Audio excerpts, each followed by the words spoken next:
You're welcome to the Making of Me podcast, where we explore the life experience and define each challenge that shape who we have become. Today's guest is Hageman, Princeton and Columbia educated leaders, social entrepreneurs, and wellness practitioners whose work span youth empowerment, leadership training, breathwork, and holistic healing from Harlem to India, from courts to communities, gardens. Hans has dedicated his life to nurturing resilience, self-care, and purpose. It's really a pleasure having you on the show. It's a pleasure to be here. Thank you. Yeah, thank you. So Hans, what were some of those challenges that actually shape you into who you are today? There were several. Some of the challenges I had to observe secondhand through my parents and how they dealt with challenges. But one I remember from early in high school, I came from a family of very modest economic means, and I went to a school where just about every other student there came from very wealthy backgrounds.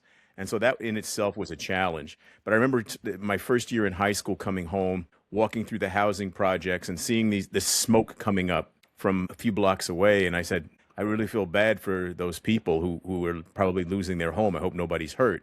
When I got to my block, it turns out it was my house that had burned down Ooh, with my clothes and everything else. And so I was still expected to go to school and deal in this very high pressure academic environment. But I made it. And thinking back on it, I know it was my parents who instilled in us that it doesn't matter what the obstacles are, you still have to keep moving ahead. That's what you're here for. So that stood me in good stead later on when I stopped practicing law to start a school in my old community. And this was at a time in New York where there was a lot of crime, and there were 2,400 something homicides in New York at the time, and most of it from the crack business. And when I started my school, I was told that I was interfering with the drug business in the community. And so they then took out a contract on my life, and my brother, who I was working with, they took out a contract on his life. So for 2 years, I had to walk around with, when I would leave the school at night, body armor and a 45 caliber handgun to make sure that I could come back the next day. So those are just two of the things that let me know, you know what, these things are in front of you, and it's not what happens to you, it's how you choose to react to what happens to you that makes the difference. wow, that was really amazing. Yeah, these things happen to you. It's how you actually more like owing to it happening to you, how you perceive it and how you handle it that make the difference. Yeah, it's Yes. really amazing. So you have actually walked across multiple continents, from Harlem to Kenya and India, creating opportunity for youth and underdeserved community. What drive you to take this challenge? My father was a Methodist minister, and he raised in the or being immersed in the gospel. He believed that all human beings had certain things in common, and that we were to love one another. And he really took the New Testament in particular very seriously. And that was kind of inculcated into my brain. And so things, I didn't look for these opportunities. They would come across my path. For instance, the girls' school that I started in India, I started it with my life savings, which my first wife didn't approve of. But, that's why she was my first wife, now my ex. But I knew about this particular town where the schooling for girls in particular was terrible, because I was a personal trainer at one point in my life, and I had a client from that town who came from a very wealthy family. And she said if she ever had significant money, she would go back and build a school for the girls. So I remembered that, and I decided, you know what, that's what I'm going to do. So that happened there. Then another job that I left, somebody reached out to me and said, look, we have this school in Machakos, Kenya, that works with children who are living in the street, and the founder is leaving. Would you be interested in coming on as the interim executive director? I had no reason to say no at that point, so that's what I did,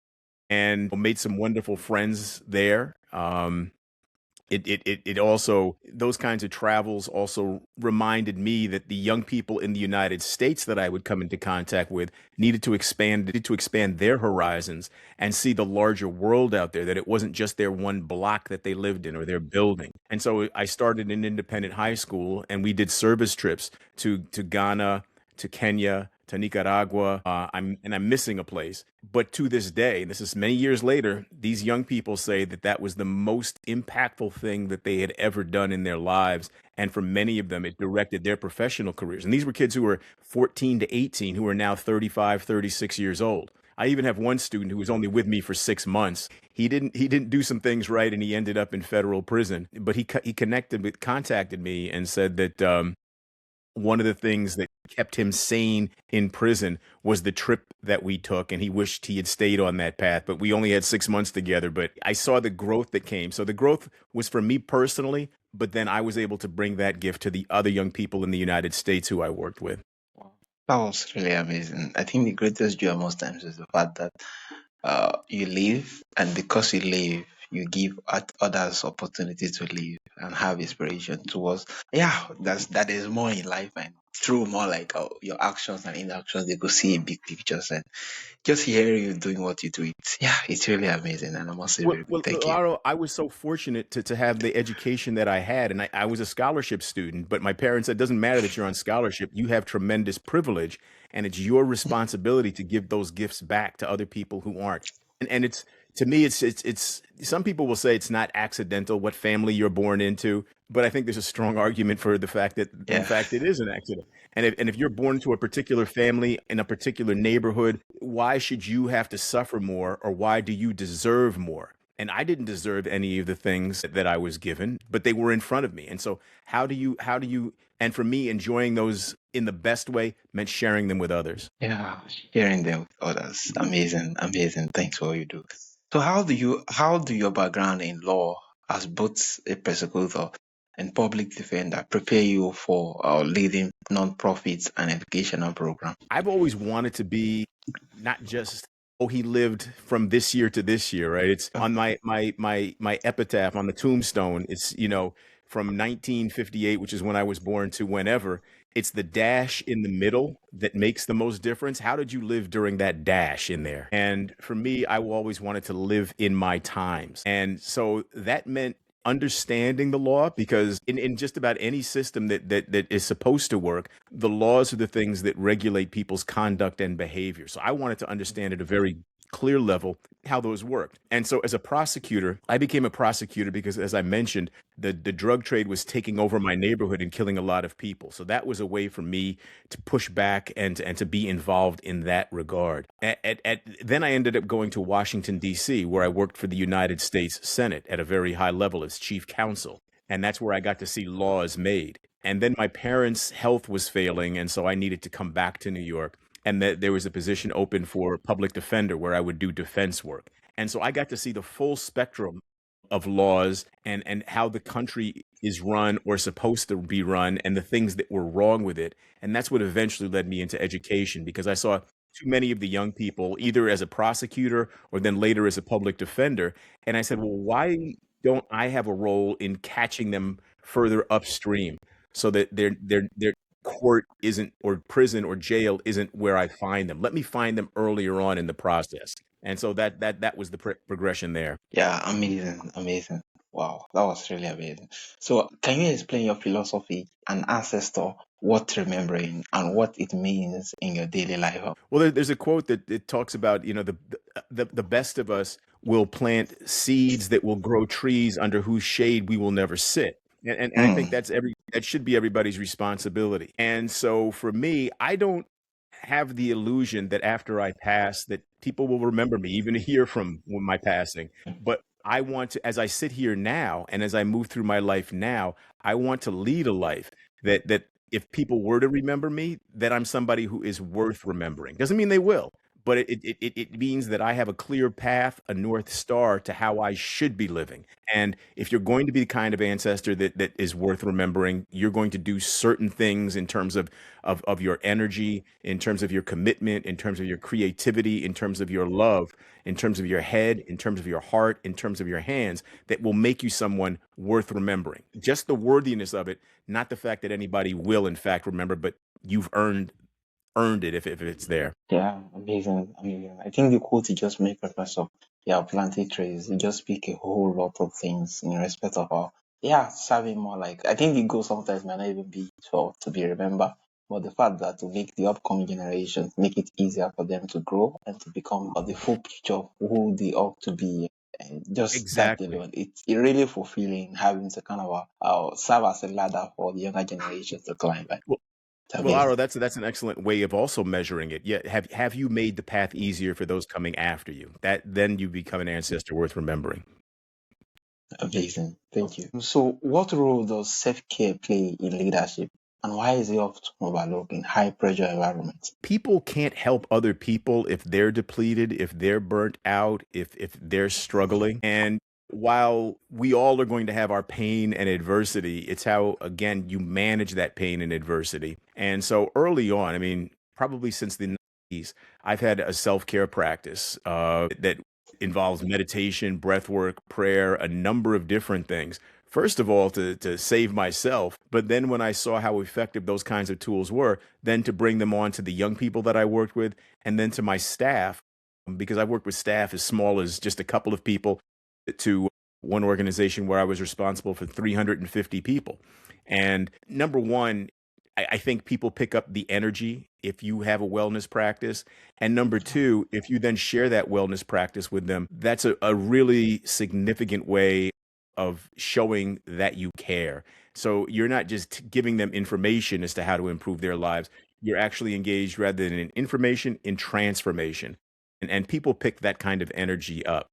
Yeah, amazing. Especially when you just make reference of we can actually more like get to influence others when we are depleted, we are exhausted and everything. I think it just speaks volumes to every leaders, every person that is capable of influence that's looking forward to kind of becoming leaders and setting the ground rule for others. You must take care of yourself, or you must maintain your health, right? Because yeah, you can only give from what you have, and especially Yep. from what you just make reference of. The fact that you actually more like put a whole lot of practice in place to actually more like self care, just a whole lot of things you put in place like yoga and every other stuff. And in the fact that you were doing it and they see you doing it, they learn into it, and it's a whole lot. We speak volumes too. Apart from just making reference of those things being leaders, we must have to kind of walk the talk so that others will get to Yes. see it, learn it, and actually more like influence them in how they could do it to become pillars for those who are coming around. Yeah, it's really That's right. amazing. Yeah.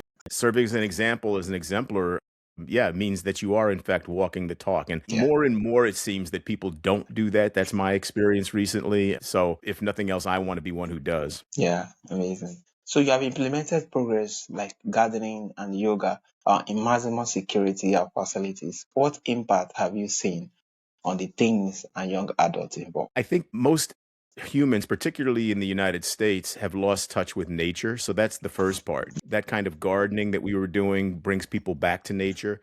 I remember I was there and I had two young, and these were young men. It was a maximum security prison for teenage boys who have committed extremely violent crimes. And now more and more they're tried in youth court, but these crimes were so heinous and serious that they had to be tried in adult court. So some of these kids may never get out. And even though they're 14, 15, and 16. And I was there and two of these boys dropped down in the soil that I had just brought. And I said, what's going on? Do we have a problem? And what they did, they were moving their arms and their legs just to feel the soil against their bodies.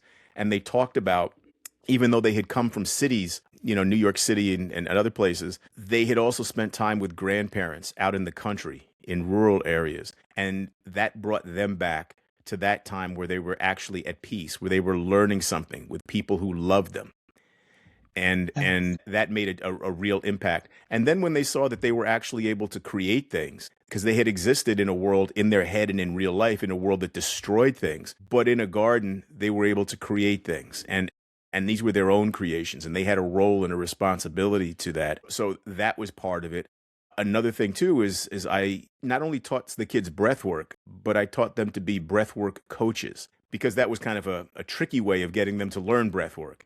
I said, look, there are people and there are in the United States there and around the world, there are people making a lot of money as breathwork coaches. And I had spent a lot of money on my own breathwork certifications. And I explained to them how much I spent and how much I could charge to people of means. And that if and when they got out, two things: they could give back to the communities that they had taken so much from by convening breathwork circles, and they could also have it as a side business. And so the kids would do the breath work to learn the breath work, but then it also they would admit that they had had pain in their knees or their backs or nightmares and things that were going away as the result of doing the breath work. And you hear, a 15-year-old shouldn't have knee pain and lower back pain, right? Yeah. but they were holding on to this trauma in their body. And so you can have psychologists or psychiatrists, or you can have medication and all kinds of talk therapy. But if the trauma is stored in the body, and breath work and movement through the soil in terms of the vegetable gardening were ways of moving through that trauma and having it release from the body. Yeah, amazing, amazing. I think the fact that just involving them just speak a whole lot. Being the sense of fulfillment just not come from the fact that you're able to do something, you're able to create something, and just hearing you more like engaging them and it's shaping their perception and the joy that comes to their mind and the fact that they could actually create something. It's really amazing. And it Yeah, wasn't easy because again, there's a lack of trust. And are you another yeah. adult who's going to punish them or who has nothing to say to them really? So that was a difficult part. But we also did things like it was against the rules. But after I had been there for a year or so, they let me stay out. And sometimes the guards would disappear, which was a little concerning because I was there with 8 or 9 kids who had committed murder and other things, right? But they would let me stay out after dark, which they weren't supposed to do. The guards wouldn't even stay out with these kids after dark in the yard, but the kids wanted to see because they saw all the birds flying across as dusk was approaching, or they looked up at the stars or the moon, and they didn't have that opportunity before. And they would just imagine what it would be like to be an astronaut or to be a bird and to be free in that way. So that got them to dream because I'm imagining that when the lights go out in the facility that they were in, they don't dream, they have nightmares. And so this was an opportunity for them while they were awake to at Yeah. least dream a little.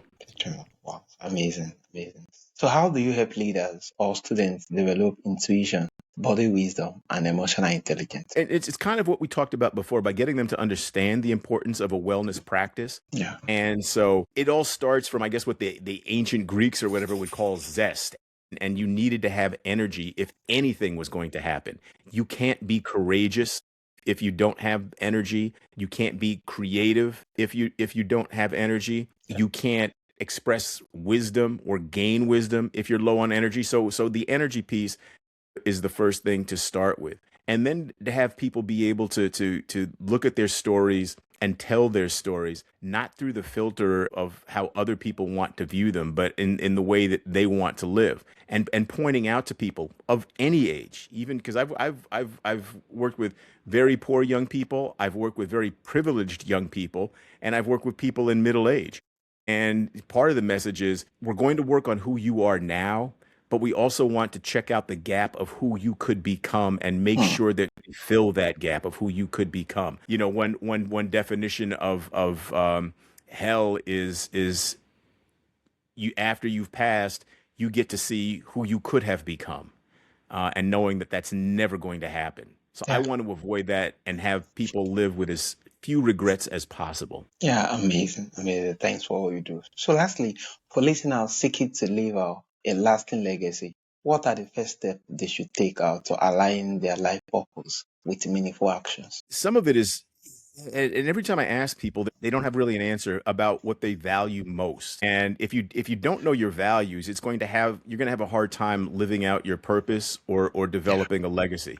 I mean, for me, it's freedom, creativity, and service. And I have to remind myself of that easily on a weekly basis, if not a daily basis. And you have to get out of bed. And I get it's tough, but you can develop that habit of saying, how am I going to live out my values today, even in the smallest way possible? Just yeah, one small step. And when people develop that habit of living out their values, that then allows them to figure out their purpose. And it makes them more alert in terms of yeah. increasing their luck surface action or looking for opportunities to live out their values, not just talk about. Because yeah, talking is cheap. Yes. Living it out should be the way. Yes. Yeah, amazing. So Han, for my audience who want to learn more from your work, who want to connect with you, and who want to reach out for one or two advice, counsel, how can they reach out to you, and where is the best platform they could do this? There are a couple. One is I have a newsletter on Substack called Older But Stronger. Hmm. And then Oh, that if was they true. want to reach out to you and then you can give me their email, I'll make free for them an app because one of the things I do is I develop apps. One is called forgeai.coach, and I'll Oh, give that to them for free. It's everything I've studied the thousands of dollars I spent on my own coaching and healing and wellness. I mean, it's all included in this. It's not a chat GPT thing. It's something that will remember the conversations that you've had. It's based on the wisdom that I've been able to accumulate. And so 4JI.coach. And there's also HansHagemanAdvisory.com. And that's a nonprofit consultancy that I run. And I'm easy to Yeah. find on the internet anyway. If you just Google my name, I'm easy to find. Yeah, thank you so much. And definitely the link to your website will be added to the show notes for my audience to easily reach out. Great. Yeah, thank you so much. And thank you for sharing your stories, your insights, and your approach to life, leadership, and legacy. For my listener, I'll check the show notes and you can be able to reach out. So, and I'll thank you for listening to the Making of Me podcast. Once again, it's really a pleasure and an honor having you on the show. It was my pleasure and my honor. Thank you for the excellent questions and your input and having me focus a little bit more on what I'm doing in life. Thank you.